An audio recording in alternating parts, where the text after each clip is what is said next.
maneno ya corruption, nimwambia rais, tuliahidi watu tutawafanyia kazi, serikali imekuwa ni wizi tupu. Today as we speak, Bomas of Kenya imeuziwa Mturuki. Bomas of Kenya imeenda, ililetwa pale cabinet nikapinga peke yangu.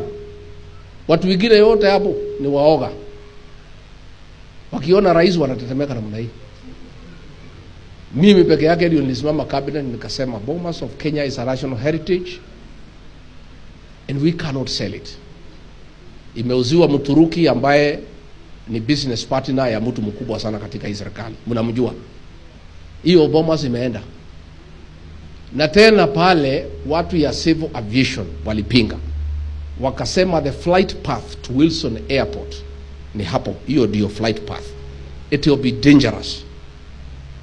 Rais akafanya, nilipokuwa mkali akawachana naye.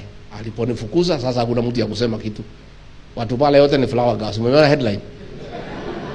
Ni watu ya yes. Wanaitwa watu ya yes.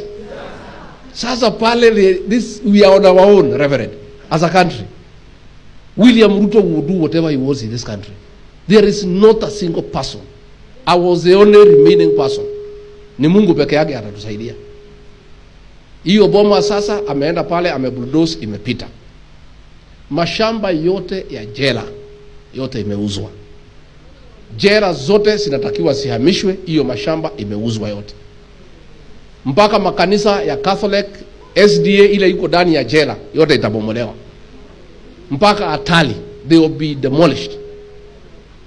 Yote imeuzwa. Sasa amemeza upinzani. Wabunge wetu wote wamepewa pesa, vichwa imeharibika, kuna mtu anaweza ongea. William Ruto will do whatever he wants for 2 years. But the good thing is only for 2. Mna msijali. Msijali. I want to assure you.